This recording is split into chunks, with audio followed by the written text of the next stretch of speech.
తాడేపల్లిలో అంబటి రాంబాబు మాట్లాడుతున్నారు. ఇప్పుడు లైవ్ చూద్దాం. అసలు అయిపోయినా కూడా జగన్మోహన్ రెడ్డి గారి ప్రభుత్వం మీద, వైఎస్ఆర్ కాంగ్రెస్ ప్రభుత్వం మీద బురద జల్లి తప్పుకోవడం అనుకోవటం సరైనటువంటి విధానం కాదు. తక్షణమే ఈ ప్రభుత్వం స్పందించాలి, వారి కాంపెన్సేషన్ ఇవ్వాలి, వాటర్ ఫ్రీగా ఇచ్చేటటువంటి కార్యక్రమం ఇవ్వాలి, తాగునీరు. అక్కడ ఉన్నటువంటి బెల్ట్ షాపుల్ని రద్దు చేయాలి.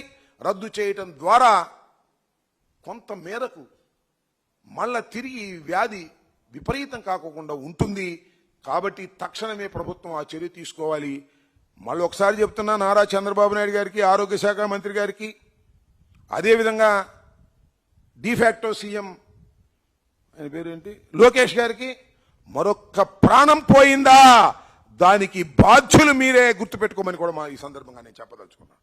మరొక ప్రాణం పోవడానికి వీల్లేదు. అక్కడ మీరు తగిన చర్యలు తీసుకోవడం ద్వారా మాత్రమే ప్రాణాలను కాపాడగలుగుతారనే విషయాన్ని గుర్తుపెట్టుకోమని కూడా ఈ సందర్భంగా చెబుతున్నాను.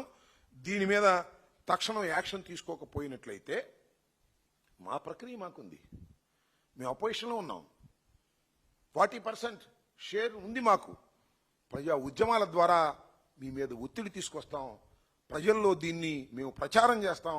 మీ ప్రభుత్వం ఫెయిల్యూర్ని ఎండగట్టేటటువంటి కార్యక్రమం చేస్తాం అనేది కూడా గుర్తుపెట్టుకొని తక్షణమే మేము చెప్పినటువంటి, మేము డిమాండ్ చేస్తున్నటువంటి న్యాయబద్ధమైనటువంటి డిమాండ్లను ఆ గ్రామ ప్రజల నుంచి మేము తెలుసుకున్న దాని మీద గ్రామ ప్రజల యొక్క రక్షణ కోసం మేము చేస్తున్నటువంటి ఈ డిమాండ్లను మీరు తక్షణమే ఆమోదించాలి, అమలు చేయాలని కూడా ఈ సందర్భంగా నేను చెప్పదలుచుకున్నాను. ఇంకా